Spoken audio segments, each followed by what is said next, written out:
We wanted to continue the work that we began last semester and cultivate new connections within the community, as well as strengthen the long-standing ones we've had with our community partners. Part of that commitment is a commitment to constantly getting together, getting to celebrate what makes us unique, what we have shared, and to have education that is meaningful, that reflects the journeys, heritage, and experiences of both groups. We're really excited to have you here as we join together to learn more about and celebrate the traditions of both Hanukkah and Kwanzaa. There was also just a mentioning of that neither of these groups have been forgotten, nor their descendants, nor other members who have been exploited or part of marginalized communities, both here and everywhere.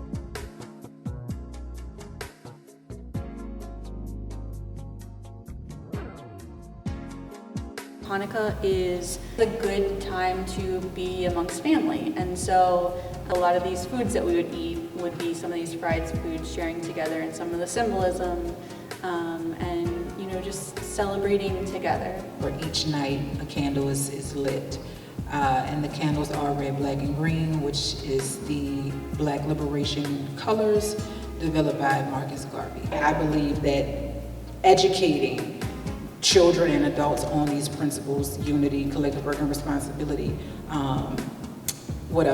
creativity, all of those things are extremely, extremely important and vital to our community as well as any minority community.